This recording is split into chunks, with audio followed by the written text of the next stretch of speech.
Hello, everyone, and welcome back to Shouting into the Void, a weekly series that me and Liam have found ourselves doing to pass the lockdown time.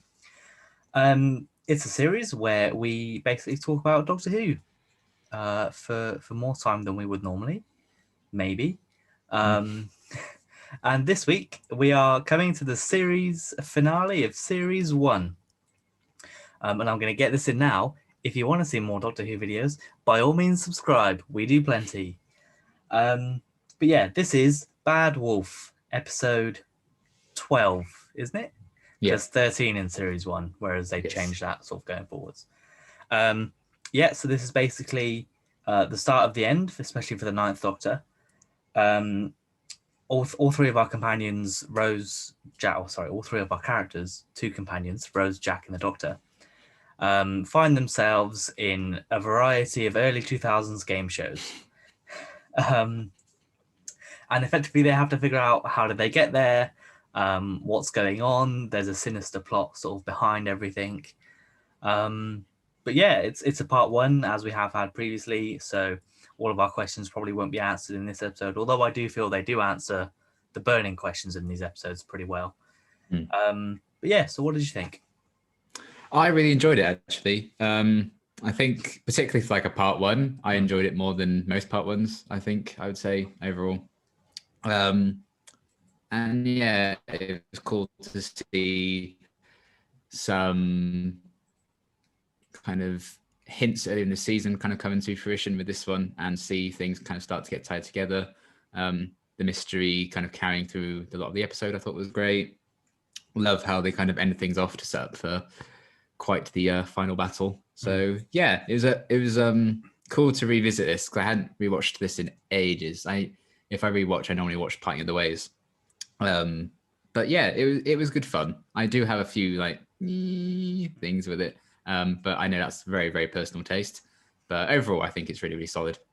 Yeah, I'd agree with that. I think this is definitely a case of where part one's very much the setup for the big thing in part two, more so than our previous two parts of the series. But that's not to say that part one's not good. It does have its moments, and it's a very sort of unique concept as well, I think, with taking these game shows and putting our heroes in a sort of terrible situation. But yes, I agree with most of what you said. I enjoyed it. I don't really go back and rewatch the finale of this one purely because if I start watching Doctor Who, normally I put it on not paying attention to it, or if I'm falling asleep or something like that. So I'll wake up like, oh, I'm on New Earth. Okay, we'll keep going. And I sort of don't. So it's been a while since I've seen this one. Yeah. And yeah, I have some sort of nitpicks myself. Again, they might get answered in part two. But we do get answers in part one. But yeah, as with every other week, we tend to take three things we enjoyed about the episode and sort of three things that we didn't, three or thereabouts. So what was your first positive? Seeing direct consequences of earlier actions this season. I mean, the long game wasn't our favorite, but I guess it's fine that they revisit it in a way and explore what happens when the Doctor kind of leaves a place behind, which they don't do that often sometimes to have like direct consequences of it, especially the direct consequences being quite this bad for Earth. So I thought that was a really interesting idea, even if I think it's slightly glossed over how much of an influence the Doctor has because, Daleks, final battle. And the fact that while there is, I think, some interesting world building going on with the idea of the game shows and just how many there are, seeing that glimpse of what Earth's like now. And it's a shame that we're not actually on that Earth and we're just in Satellite 5 again. But I think just the idea of linking a later story back to some previous ones and exploring the consequences of that's really cool. Yeah, and that kind of ties in with last week's episode where Margaret was sort of saying, "Oh, I get there's not a lot waiting around. You don't really see the impact of what you do. You just move on." And this is the Doctor now actually seeing how he's impacted a place on his previous adventure. And I think we said during the long game is that we would have liked to have seen more of that planet Earth. And as I mentioned, then I think after this we do see in some big finish, Captain Jack does get stuck on that Earth. So we do see that, hear that in audio form, but we don't really see it, which it does lack a little bit because I think the only sort of people we have from this world are, one contestant or two contestants, and then a couple of, workers. So I don't think that's a good example of what Earth is like, because I know that Linda says, oh, sorry, the doctor says that half the world's too fat and half the world's too thin. It's like, well, you've all the character we've seen here look fine. Like they look like normal Yeah. humans. There's no example that something's going wrong, and especially if they can be picked from anywhere. Yeah. Apparently, there's no sort of breadth of here's someone that's actually like super obese and needs help. Here's someone that's very malnourished. It doesn't show you that the world is actually in a terrible place, other than a tiny bit of exposition that we get. Yeah. But yeah, I do enjoy the sort of world building and the setting for this, and the fact that we see the actions. Sort of about characters. I think this is the best for the episode, but I don't think they're a good character. Rodrick. Okay, yeah, I can see where you're coming from with Because that. he is a terrible person, right? Don't get me wrong, he's a terrible character, but he is one of the best parts of this episode, I think. You lost. Yeah, I know. I was like, you've lost. I'm like, whoa. I think she gets that. You wait for next week, buddy. I know. But yeah, I think he I think is a good example of what is wrong with the world in this universe. Mm-hmm. He feels very entitled to what he wants. He's not too fussed about being like brought onto this game show. He's got the strategies to win.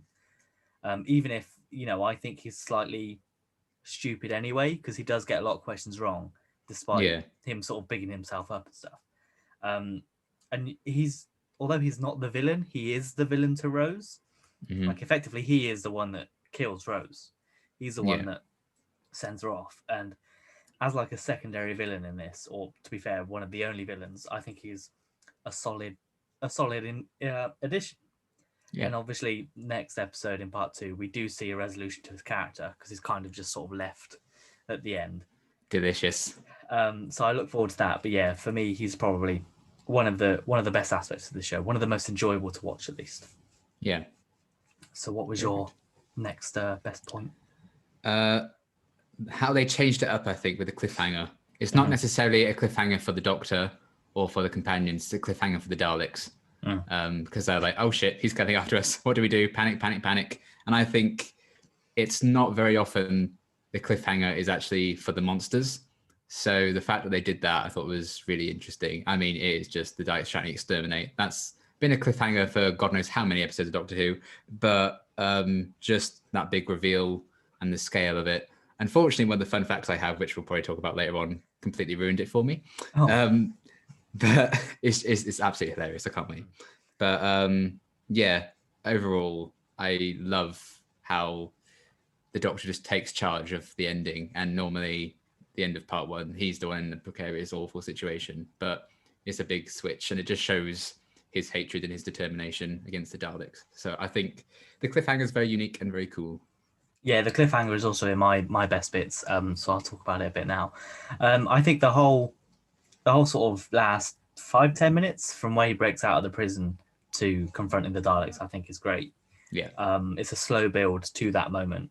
And just his speech about how he's, not, I'm not going to give in to you. I will fight back, and you won't do anything to stop me. Because, they don't. They're like, oh, what are we going to do? And they're sort of like, I don't know. But. Yeah, exactly. So yeah, I like the reveal of the Daleks, or even if it was slightly spoiled by last week's next time. Yeah. But I think the sort of showcase of, oh shit, there's actually this many Dalek ships, and the Doctor's just not fazed by it.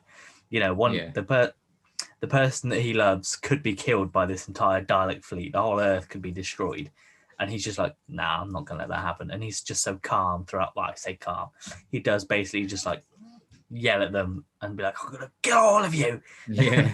He's so good in that last scene. Is. I like how it kind of echo back to when he just loses it at the Dalek in episode 6 as well. It's kind of very similar. And just how they introduce the Daleks, the multiple kind of first appearances of them through like Rose, through like the blue tin. And my favorite one is when they teleport the controller back and you just see the reflection. I think that's so good. I kind of wish that was the first time you actually got a hint. Well, that's it. I would have loved that if you didn't see him beforehand and if they weren't sort of hinted at for this episode. You just see that reflection. It'll be like, Yeah, because oh, when they like approaches Rose, it's so obvious what it is, especially when they then show the sucker. I think it would have been really cool to be like, oh shit. yeah. And it's the noise as well. You can tell when the Daleks there because they have their signature moving sounds and the themes and stuff. So it's not very subtle. But yeah, the cliffhanger isn't meant to be subtle. It's supposed to. It is a proper end of season cliffhanger where it's like, look, shit's about to get real next episode. You don't want to miss it. Yeah. And that sort of ties in with their whole marketing at the time as well. Like you couldn't watch BBC without them throwing the Doctor Who finale at you. Every day they would have like a different tease to show you like, oh, there's a big invasion coming. You got to watch it for like the whole week and then like the part 2 finale just before that, they had literally like a 10-second countdown on BBC beforehand that led into the episode. So it just shows you how much sort of faith they had in this to sort of be like, hey, this is a big thing on big TV. You don't want to miss it. But yes, what is your sort of third best point? I don't know if this opinion is shared by a lot, Right. but my third is Linda with a Y. Mm-hmm. I love her. I just think she's so likable. I think of all like the one-off potential companion characters in a story, I think she's one of the best. I think Joe Joyner, who plays, is just so good. I think her performance is really kind of grounded and real. It doesn't always come across like, oh yeah, I'm the exposition character to tell the Doctor all about this world. I feel like she makes it seem quite natural in the way she delivers the lines. I'm not often that big on romance with the Doctor, but I kind of like the little connection that those two have. I think it's quite sweet. And I think even more knowing where it goes with her in the next one, which is one of my favorite Dalek moments ever. It makes it all the more bittersweet to kind of see her happy in this world and be like, oh, I'm going to escape the outside world and I'll come with you. But yeah, there's something about that character I find very comforting, and I just love her performance. Yeah, I almost put on my best bit, but I sort of didn't in the end, just because I didn't think there was a sort of standout moment from her. I don't think, especially when I think about what it is for next week. Yeah. I just thought she was the most likable character, like outside of our core 3. And she is that companion to the Doctor that is necessary for while he's by himself.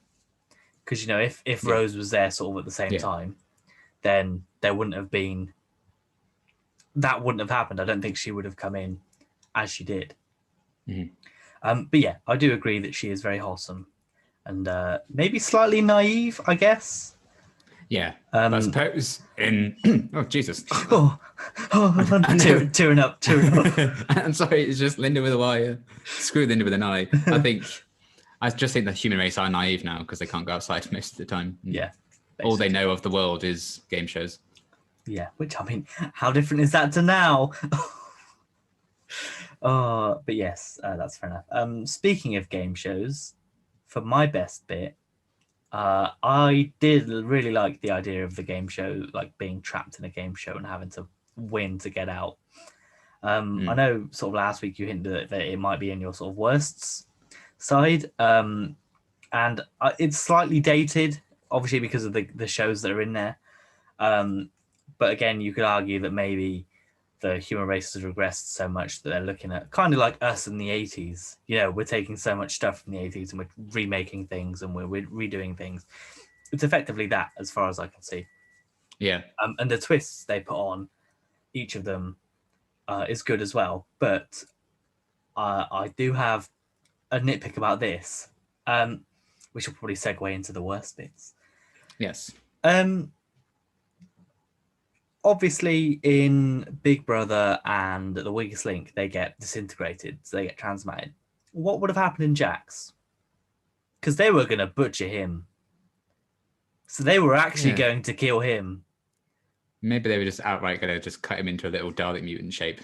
Well, that's it, like, because you don't see it, and then it's hinted at that in other ones there's like a bear, and you get eaten by a bear, or you get turned into compost or whatever. So I'm like, do only certain game shows send you to the Daleks? Do others kill you and then send you to the Daleks? Do you get butchered into bits and then all the little bits get sent to the Daleks? But I think that's something that they like. Just don't think about it too much. Just it's fun game shows. You know these game shows. Look at these. Look at how twisted they are. Remember Ground Force? Yeah, exactly. That's the other thing is that although I love the game shows that they put the characters in, when they were talking about, oh, how about this one? I was like, I don't know who these are. Are these like even now? I'm like, were they real shows or were they just fake ones for the TV? I don't know. And so many people like internationally and stuff as well. They're gonna be like, huh? Yes, but I mean, this series one was definitely solely UK based. It wasn't until like series 6, I think, that they went, right, fuck it, we're gonna market this to America. Yeah. But yeah, so that's sort of the end of my bests and into the worsts. So what is your sort of first worst? Shockingly, very, very dated with some of the game shows. I mean, I didn't like it back then, so it's not really surprising I didn't really like it now. It just, for me, again, it's very personal taste, obviously. It just takes me out of the story entirely. Like, I love that they got like Davina McCall to voice her robot and Trini and Susanna and Anne Robinson. That's great, and it kind of shows Doctor Who's kind of natural, I guess, in culture if they all agree to do that. And it's a bit of fun. It's a very Russell T Davies thing, but I wrote down it feels very nod wink wink. I don't know exactly what I mean by that, but I know I don't like it. Hey, you it's remember just this? Watching it back now, considering some of those shows were literally cancelled like 2 years after that episode was first broadcast anyway. And while I feel like there is still a lot of reality TV around nowadays, personally myself, I don't see as many people kind of getting obsessive over it. Like when the big days of the X Factor and everything, that was like your entire weekend was people just watching that. I feel like it has kind of moved a bit away from that, not entirely, obviously, sadly. But yeah, it just, for me, it kind of dates it a lot. And I'm always like, yeah, let's just get to the Dalek bit, please. What do you think they use now? Do you reckon it'd be like the Masked Singer, and if you get found out, you get disintegrated? Maybe. Love Island, and if you're the worst couple, you get disintegrated. I imagine like Masked Singer would be like, you're like, they've got like spikes in the mask in your neck. So if you have to unmask yourself, you decapitate yourself. Oh, lovely. Nice. What? Happy weekend. The circle, but if you're like the least liked, you get killed. I've never seen it. I don't even know what it's about. The Apprentice, and if Alan Sugar hates you, could you imagine an Alan Sugar robot? You're fired, and it just kills you. Yeah, like when he points his finger, it just shoots out the disintegrator. Yeah, there we go. That'd be it. There you go, Chibnall. If you want an idea, you can have that one for free. Follow-up story. Literally. You can just set it at the same time. Just have them in the same game show, but they don't get out. And then all of a sudden they're like, oh, okay. But yes, I can see what you mean with the game shows and the games. They are dated slightly. Yes, sort of my next sort of worsts, and these are all really sort of nitpicky bits. Why don't the Daleks kill Rose when she first arrives? Plot. Yes, obviously. But, you know, it makes a point of, like, saying the Daleks don't know you're here.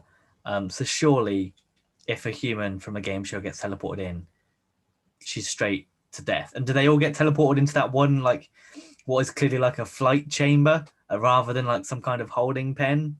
Yeah. Or was did the controller move the transmat? Maybe it's something that I'm willing to let slide. But when I sort of think about it, and when you try and think about, hang on a minute, so loads of people get transmatted to the Dalek ships. Yeah. Why is this one specifically gone to the room that is the most important room in the bigger ship? Series 1 and 2 love like fake out Rose deaths in Dalek stories. Yeah, well, we've had all two, three of them. Yeah, and in Doomsday they do it again as well. Like, the story of how I died. Yeah. Oh Christ. Yes, we have had 2 fake Rose deaths, which I think this one's done better. Yes, I agree. Because you actually see her disintegrate effectively, whereas you don't in Dalek. But and that's a good scene. You know, when she's so close to getting back to the Doctor and she gets disintegrated, and his reaction, that's great. I do think, like, while I'm not big on the game shows, I do think the Weakest Link scenes are really tense. I really like those. Yeah, it feels very much like, especially it's not in my positives, but it probably should have been just seeing the first time Rose and Doctor realize that people get killed, Oh, so good. When she's like, I'm sorry, that's the gay I just voted for you. And she's like laughing through that round. Yeah, And then yeah. she just, oh, so good. Oh, yeah, and that was another. I haven't put this on my worst bit, but thank God, Boff, Oh, I know what you mean. Broth. Thank God, I'm not Broth. playing. I'm not playing. Thank God he decides to go the minute Perfect Rose timing. decides to go. Yeah. He doesn't wait. But yeah, I was like, thank God he did that. Yeah, there's definitely some plot armor for a lot of characters in this, or some convenient places, because surely, well, then to be fair, they do transmat the controller to the same area, but you could argue that she was important enough to be put in that area. Yeah. Because it was the controller who actually like brought the Doctor and everyone there, wasn't it? Because the Daleks had no idea. Because they didn't. I love the idea like they got through the Daleks because the Daleks don't watch the TV shows. Yeah, yeah. I kind of wish it had cut to just one Dalek watching. Wait, hang on a second. That'd be so good. And I know actually, that one. I know we're limited to like positives and stuff. I really liked the idea of the controller, dark as hell. Yeah, yeah. So she was 5 years old, and then as soon as she's 3, she gets killed. Amazing. Yeah, especially when they but... when they first sort of introduce her, and it's like, oh, yeah. But then when they cut to her like out of it, and she's like in a, I'm like, oh, she's got like all the holes. Oh, yeah. Like, oh no, thank you. But yes, so sort of onto your next worst. What is it? I mean, it's kind of double-edged sword anyway, because the episode's called Bad Wolf, so you're going to expect the reference to it, which is, I guess, fair enough. But I feel like the first time it's mentioned in the episode from Rodrick is very forced. It's like courtesy of the Bad Wolf Corporation. Like it didn't feel right to me. And I thought the reveal when Linda turns on the lights and it's there, I felt like that's so much better. And I wish that had been like the first big reveal of like the Bad Wolf thing, but it's a little thing. But you need the Bad Wolf montage. You need the audience to remember. But that is in my. You need Rose to remember the helicopter she didn't see land, saying "Bad Wolf" on descent. Exactly. Yeah, my worst bits is the sort of previously in the Bad Wolf sort of flashbacks. I think it would have been much better if we didn't get that previously at the start, and the Doctor and you figure it out along with the Doctor that this is, this is where he's been before.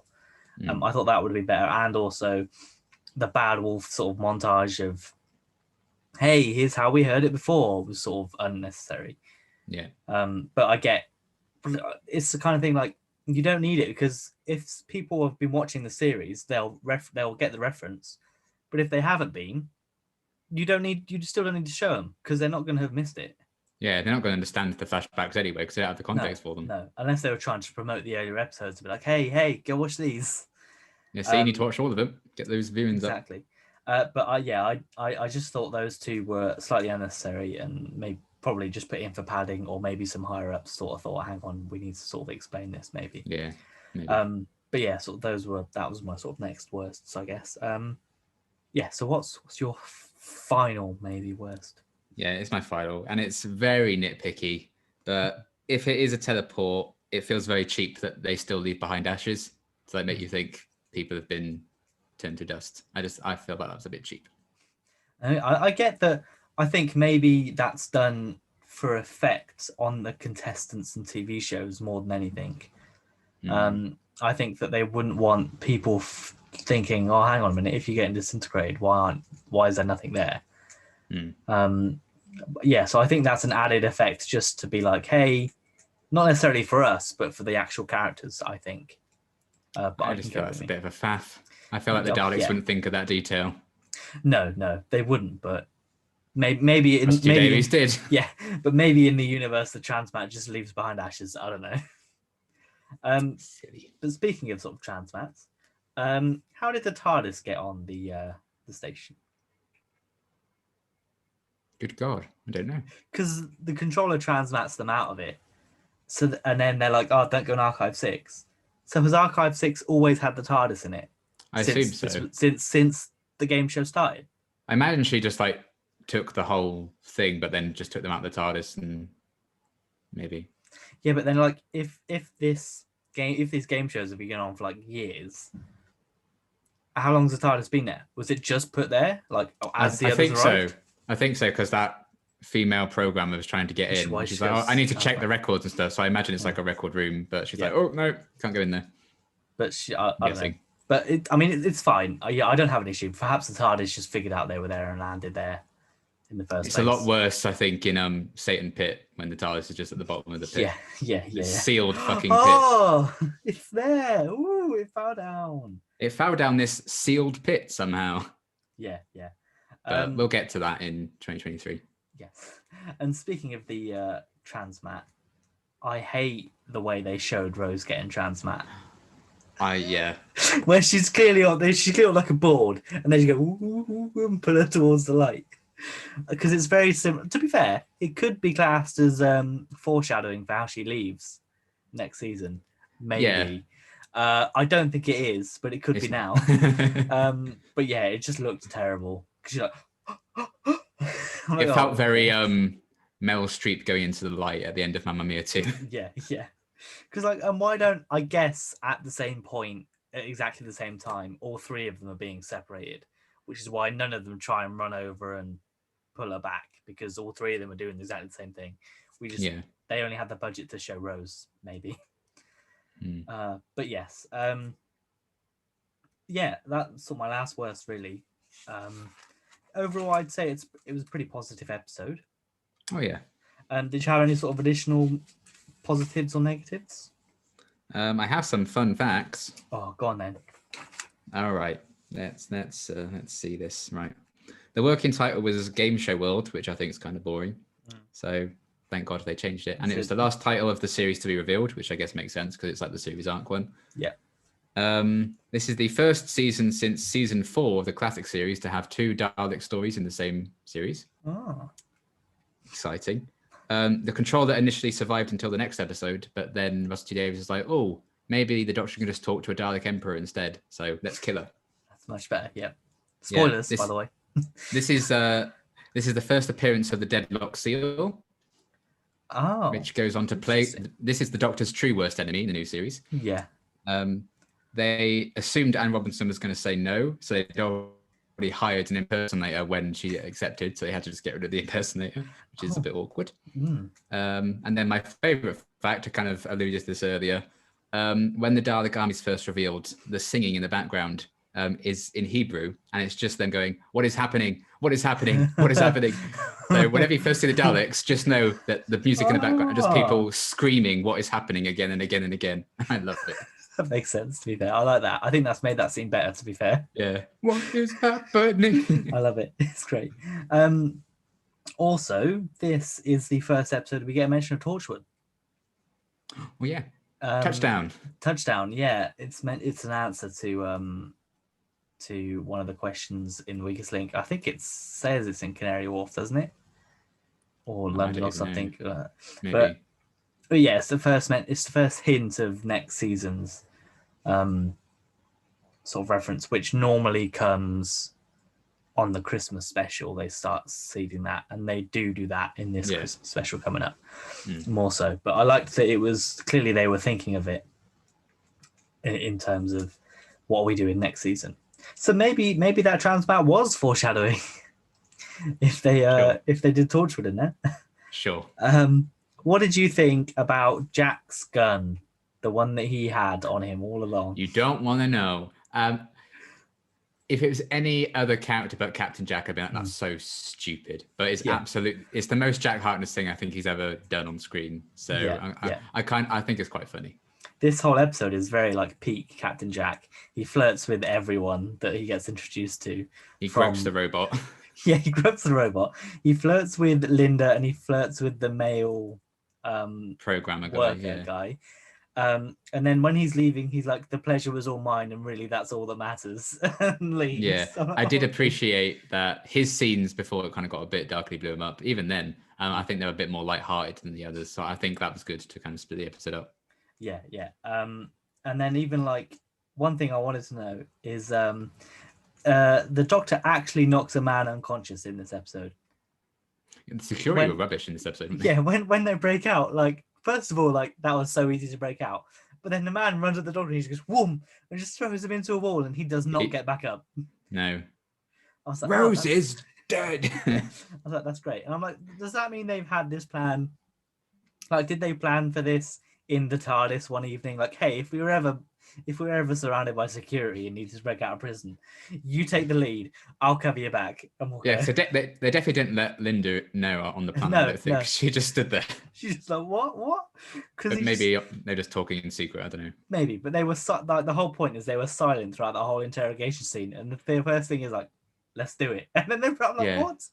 That did feel like there's like a deleted scene there or something, because they get brought in and the very next scene they just get out. I was like, that was a bit of a weird diversion. And then even like when Linda like tries to speak, they're like, the guard just grabs her. I'm like, well, that's a bit unnecessary.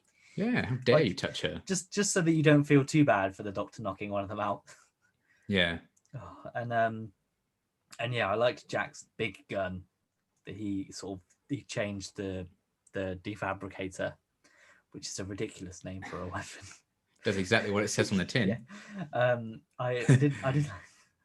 Oh, it's a solid weapon. Your viewing figures just went up. Yeah, it's funny. I noticed that point as well. He like looks down at himself as well when he says it, and I was like, oh, yeah, amazing. And yes, John Barrowman did like Instagram post it as well at some point recently and say, yep, I was completely naked on set for this. Yeah, because they actually showed his bare ass, but the BBC said no, and it's the one complaint they had with Series 1. Yeah, they changed it. I don't know. I for some reason I've always thought maybe you did, but then you don't. It's always cut off at the waist. The closest you get is when it cuts to a wide and he's in front of the gun. Yeah. But yeah, I appreciated that. His was definitely the most sort of light-hearted game show. And it's one that it fit his character. I think all of these sort of fit their characters quite well. Yeah. Rose stuck with an intelligence test, which we know she's not good at based on her 2 GCSEs or whatever it is. Yeah, that dropped out of school, didn't she? Jack with his fashion and sort of being out of place and trying to figure out what's best for him. And then the Doctor trying to save people. So I thought it was those are some good ideas for the games. But yeah, I guess that's sort of it, really, isn't it? Next week is the finale, the proper finale. The next time trailer kind of did spoil it a little bit. Yeah. And it did come straight like after the yeah, that was again. Weird. But technically, I don't think you see Rose get saved. So you could argue that there's still will she, won't she? But yeah, and most of it's from like the first 5 minutes, isn't it? Really, so yeah, it's not too apart bad. from where they do the hologram in the TARDIS, it's like, oh, okay then. Yeah, knowing what that scene is, you're just like, oh. Yeah. But yeah, next week is part 2, and it's the parting of ways. Parting of the ways. The ways, of course. Because that's effectively what happens. It's literally what it says on the tin. Yeah, you can't argue with it. So we'll be back for that, and effectively, I think it's good. I remember liking part 2 quite a lot.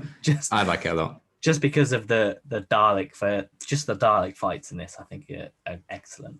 Yeah. Yeah, you get teased that in the next time, unfortunately. Oh well. But yeah, so if you did enjoy, shall we rate it? Oh, I did forget. No, let's not. Okay, bye. That's it. Yeah, what would you give it? A very solid 8. I really liked it. Fair enough. I'm trying to think about where I've given other ones. I think this is a 7.5. Okay, fair enough. I think there were times where I was sort of like, okay, let's get going. I think he spends too much time in the Big Brother house. I think maybe they spend a little bit too much time in the Weakest Link. Just because I think Jax, every time we cut back to Jax, it progresses it a bit more, but there's more cutting back to Big Brother and the Weakest Link, I think. Yeah. But yeah, 7.5 for me. Again, it's not terrible.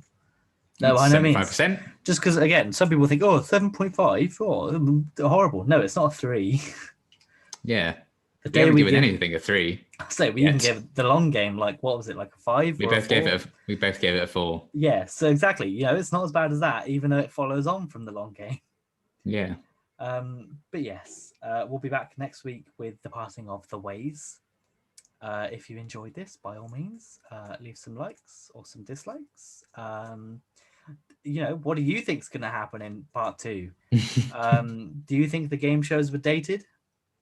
Do you think that Jack being naked did make the viewing figures go up, by all means, let us know. And yeah, we'll be back next Sunday with a Doctor Who review. But in the week, we will have some more Doctor Who Battles in Time card openings. It'll be a shorter one, I think, than the one last week. But then the following week, you'll get a bumper episode. So oh boy! that. But yeah, we'll see you then.